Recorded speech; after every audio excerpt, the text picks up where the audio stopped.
안녕하십니까. CJK 이창도입니다. 지난 시간에는 유연교환 시스템 리뷰 1을 통해서 기억해야 할 내용에 대해 살펴보았습니다. 오늘도 이어서 유연교환 시스템 리뷰 2를 통해 기억해야 할 일반적인 내용에 대해서 추가로 살펴보도록 하겠습니다. 음이온 수지 이물 침착에 의한 교환 장애 부분에서 양이온 교환 수지와 유사하나 특히 음이온 교환 수지의 경우는 실리카가 수지 중에 축적되어 성능을 저하시키는 데 있습니다. 이때 비교적 고온 40에서 50도 정도의 NaOH용으로 과행으로 사용하면 복원시킬 수 있으나 실리카의 결하에 주의를 해야 합니다. 또한 음이온 교환 수지를 경수로서 세정하게 되면은 이제 경도가 높은 물로 세정하게 되면 칼슘 수산화물이라든가 마그네슘 수산물이 석술돼 가지고 교환 장애를 일으킬 수 있습니다. 그래서 따라서 압출이나 세정수는 연수나 이제 탈연수를 쓰는 것이 마땅합니다. 착염 상태에 그 철분이 있는 FE는 음이온을 띠게 되기 때문에 NaOH로 재생 시에서 철 수산화물 형성되면서 음이온 교환 수지를 오염시킬 수 있습니다. 이런 경우에는 염산으로 역세정을 하게 되면 수지 성능을 회복시킬 수 있습니다. 이온 교환 수지 교체 시기는 대부분의 경우에 이제 사용자가 결정한 목표 교환 용량에 따라서 부분 교체를 많이 사용합니다. 그런데 최초 충전 후에 3년 이후가 되게 되면은 교체를 보통 검토를 하고요. 혼상탑의 경우에는 전량 교체를 원칙으로 하고 분석 결과치에 따라서 최초의 75% 이하로다가 그러니까 캐파가 70% 이하로다 열화된 경우에는 처리 수량의 감소를 고려해서 교체를 합니다. 그래서 사용 조건에 따라서 최초 충전 후 3년 정도가 되게 되면 보통 60에서 70% 수준이 정능 저하가 일어나기 때문에 이때 교체를 검토를 해야 된다. 보통 이제 이온 교환수를 보충하지 않기 때문에 체수량이 이제 처음에는 높다가 갈수록 점점 떨어지게 되죠. 근데 매년 보충을 하게 되면은 우리가 평균적으로 체수량을 유지할 수 있게 되겠습니다. 로메나스 자료에서 이제 볼 때보다는 언제 이온 교환수를 이제 교체하느냐 하는 부분이 나오는데 보통 양이온 교환 수지가 이제 성능이 한 20에서 25% 이제 다운되는 경우, 그러니까 75%까지 되는 경우 이제 교체를 하고 음이온 교환 수지 같은 경우에는 한 30%까지 떨어지는 경우, 이제 타입 안 같은 경우에 한 70%, 그다음에 타입 2 같은 경우는 한 50-60%까지 가능해요. 그렇게 되면 거의 한 40% 정도 로스가 일어나게 되면은 교체를 해주는 것이 좋다고 추천하고 있습니다. 그래서 스트롱 베이스 NiON 같은 경우에 이제 또 이게 실리카가 너무 많이 노출되는 경우에는 교체를 해야 된다. 이렇게 얘기하고 있습니다. 그 온도에 대한 안전성 부분에 대해서도 여러분들이 기억하시면 좋겠습니다. 보통 겨울 같은 경우에는 온도가 낮아지게 되면 이 이온 교환 수지가 함수를 가지기 때문에 약간 얼게 되게 됩니다. 그래서 가능하면은 얼지 않는 게 좋겠죠. 그래서 보통은 이제 이온 교환 수지가 10에서 30도 C 정도에서 보존하는 게 이제 좋죠. 히팅 되는 경우에 온도 같은 경우에는 양이온 교환 수지는 보통 100도 C까지 특별하게 문제가 없습니다.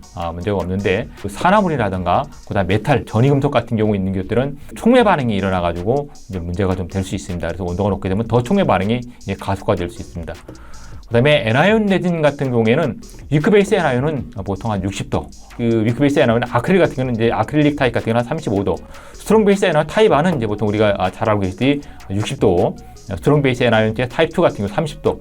아크릴 베이스 같은 경우는 한 35도. 이렇게 기억하시면 좋을 것 같습니다.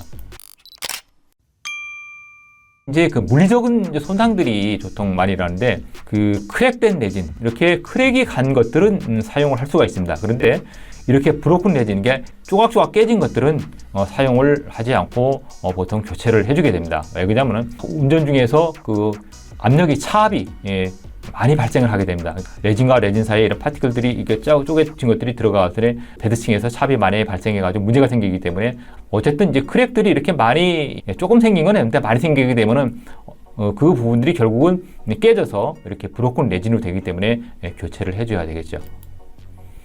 이온 교환지 보통은 강산성 양이온 교환지는 보통 한 5에서 10% 연간, 강염기성 음용체 이형 같은 경우는 15에서 20, 타입 안 같은 경우에는 한 10에서 한 15% 요 정도씩을 이제 보통 해주기를 추천드립니다. 그 보충되는 양은 우리가 목표 교환 양을 따져가지고 신품 교환 수지하고 교체량 해가지고 분석 결과치 용량 해가지고 1마이너스 교체율 이러한 식에 의해서 이게 산정하기도 합니다. 우리가 목표 교환량을 1.1당량으로 이제 보고 신품 수지 교환량이 1.3당량으로 보고 사용 수지에 분석해 보니까 1.0당량이다. 그런데 이렇게 됐을 경우에 하게 되면 약 한 33%를 교체를 해줘야 된다. 이렇게 이제 수치적으로 볼 수가 있습니다. 계산을 해서 예상을 할 수가 있게 되겠습니다. 양이온 교환 수지와 음이온 교환 수지의 엉김 현상, 이게 이제 크럼핑 현상이라고 보통 얘기를 하게 되는데, 양이온 교환 수지와 음이온 교환 수지를 혼합하게 되면 서로 엉김 현상이 일어날 수가 있습니다. 특히 혼상 수지탑 같은 경우에 이런 경우가 많이 일어납니다. 이는 양이온 교환 수지와 음이온 교환 수지 사이에 정전기적인 현상으로 인해서 알려져 있습니다. 이러한 그 크럼핑 현상이 일어난다. 이런 현상은 신품 수지인 경우에 특히 많이 일어나고 이제 어느 정도 몇 사이클 재생을 통해서 하게 되면 서서히 없어져 버리게 됩니다. 근데 엉김 현상이 잘 없어지지 않은 경우에는 염산이나 가속도로 이제 전해질 용액을 통해서 주입을 하게 되면은 주입해서 믹싱을 해주거나 이렇게 되면 이제 분리가 시게 됩니다. 아니면 이제 이 크럼핑 현상에서 엔티 크럼핑 처리제라고 하는 것들이 있는데 이제 그런 것을 사용하기도 합니다. 가속도를 이제 탑 위에서 주입하게 되면 음이온 교환 수지는 OH형으로 되고 양이온 교환 수지는 이제 소듐형으로 되어서 그 양수지의 그 비중 차이에서 분리도 잘 됩니다. 그래서 이후 이제 양이온 교환 수지는 반드시 이배량 재생을 해야 됩니다. 염산 회생법으로다가는 염산 농도가 보통 10%를 이제 보통 많이 사용하고요. 염산의 사용량은 10%에서 수지량의 한 2배 정도, 2배드 볼륨 정도를 사용하게 됩니다. 회생 유속은 3배드 볼륨으로 이제 한 30분 통액하려면 시간으로다가 한 6배드 볼륨 정도 되겠네요. 통액하면서 에어 믹싱을 이제 혼합해서 하시게 되면 좋고요. 아니면 이제 혼합하거나 아니면 정치시키기도 일정 시간 정치시키는 것도 상관없겠습니다. 3배량 순수로다가 수세를 하고 이제 배량 재생을 해서 사용하게 되겠습니다. 이 부분은 유기물 오염 쪽 부분에서 염화나트륨 이제 10% NaCl과 수산화탄이 2%의 NaOH로다가 유기물이 오염된 음이온 교환 수지를 보통 그렇게 재생을 해서 사용을 하게 되겠습니다. 그리고 이제 음이온 교환 수지 실리카 오염 부분에서 조금 되게 좀 복잡한 부분입니다만 수중에서 실리카는 이제 다양한 형태로 존재를 하게 됩니다. 그래서 중성 및 알칼리에서는 H4SiO4나 SiOH4 이게 실리식 엑시드로다가서는 이렇게 존재를 하게 되는데요. 이거 이온화 되게 되면은 H2SiO3로 되게 됩니다. 그래서 산성에서는 실리스 엑시드는 이제 쉽게 중합이 됩니다. 이게 폴리머라이제이션에 대해서 이제 콜로이드성 실리카로다가 됩니다. 그래서 이건 반응성이 없어서 이온 교환 수지에서 침착은 되지만은 침착이라든지 교환은 아니죠. 폴리머릭 실리카나 혹시 이 모노머릭 실리카로 이제 존재를 하게 됩니다. 콜로이드 실리카가 매우 이제 미세한 입자이기 때문에 친광이나 여과가 되지 않습니다. 엑시드나 알칼리 조건에서 이러한 이제 실리카가 서로 디폴리머라이즈 되거나 폴리머라이즈 되는 이러한 이제 특성을 가지고 있기 때문에 음이온 교환 실리카 오염에 주의를 하셔야 됩니다. 음이온 교환 수지가 실리카가 오염이 되게 되면은 이온성 실리카는 그 이온 교환 수지로서 제거하게 됐던 실리카 수 중에서 용해도가 가성수에 의해서 그 재생이 되죠. 근데 콜로이드성 실리카 같은 경우는 음이온 교환이 침착이 돼가지고 이온 교환 수지 성에 이제 저하가 이렇게 일어나는 이런 부분들이 되겠습니다. 그래서 실리카 오염이라든가 이런 부분들이 생겨서 그런 게 아닌가 하는 부분들을 검토를 하셔야 됩니다. 많은 분들이 왜 양이온 교환 탑이 앞에 두고 뒤에 음이온 교환 탑을 두느냐, 앞에 음이온 교환 탑을 두고 양이온 교환 탑을 후단에 두었을 경우에는 어떤 문제가 있느냐, 이런 부분들을 많이 질문하시는데요. 이 이유는 음이온 교환 탑이 양이온 교환 탑 전단에 설치가 되게 되면은 음이온 교환 후에 생성된 OH 이온에서 그 칼슘이나 마그네슘에서 이게 수산화물, 이런 침전물, 칼슘이나 마그네슘이 경도 수산물의 성분의 어떤 침전물이 생기게 돼서 음이온 교환 수지가 오염되게 돼서 어떤 그 캐파라든가 이게 체수량을 줄게 되는 이런 부분들이 생기게 됩니다. 또 음이온 교환 탑이 먼저이면은 음이온 교환 탑에서 교환하고 나면 이제 강알칼리 환경에 대해서 OH 이온 나오니까 이제 그런 실리카 누출이 이제 심하게 되는 이런 이유 때문에 양이온 탑과 양이온 음이온 교환 탑 이런 순서로다가 보통 이루어지게 됩니다. 이온 교환 수지 보관하는 부분에서 잠깐 한번 살펴보도록 하겠습니다. 장기 운전을 하다가, 그러니까 운전 중에 장기적으로 운전을 하다가 그 운전 정지를 하는 경우, 그러니까 뭐 상당한 시간 정지를 하는 경우에는 각종 오염이 일어날 수 있기 때문에 10% NaOH로다가 수지탑 내에 수집해서 보관하는 경우들이 추천을 드립니다. 40도 이하의 온도에서는 이온교환수는 화학적 특성에 특별한 변화가 없지만은 혹한이나 충격에 의한 설비 자체를 보호하는 것이 필요합니다.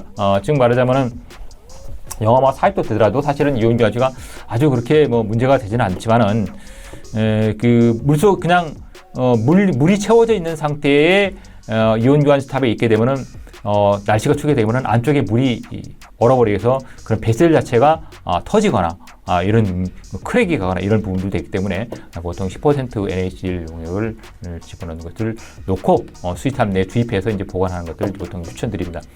보통 이제 영하 17도 정도로 온도가 떨어지는 기후라면은 수지탑에 보통 10% 이하 10% 그 NaCl 용액, 소금 용액으로다가 채워서 보관하기를 하면 이제 좋다 이렇게 보통 얘기를 합니다. 보관 전에 이온교환수는 H 플러스 OH 상태를 유지하기보다는 CL이나 그 NA 타입으로다가 유지를 해서 주는 것. 그러니까 그만큼 이제 열화가 덜 되기 때문에 이렇게 해서 유지하는 것이 이제 좋고요. 보통은 이제 양이온 교환 이제 따라서 이제 양이온의 NaOH 용액으로 음이온은 HCl 또는 황산으로 다 재생해서 보관하는 것이 이제 좋다. 장기간 보관하는 경우에 이렇습니다.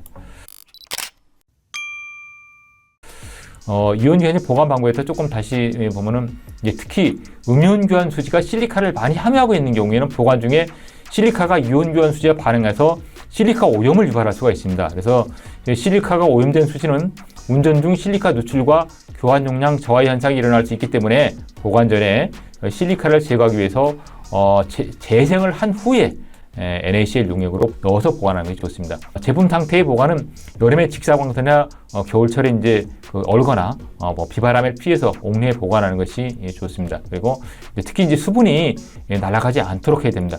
수분이 날아가게 건조가 되게 되면은 나중에 물에 들어갔을 경우에 발열 반응에 의해서 이온교환 수지 들어가 깨지는, 크랙이 다 가서 깨지는 이런 현상이 발생하게 된다.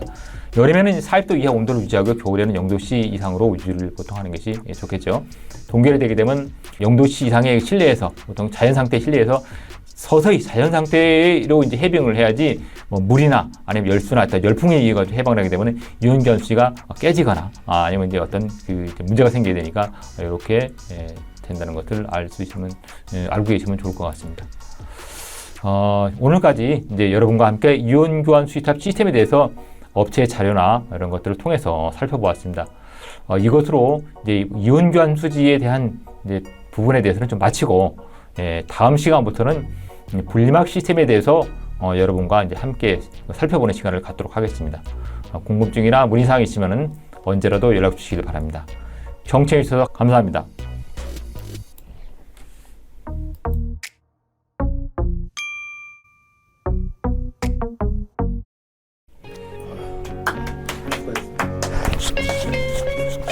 길게. 그러네요.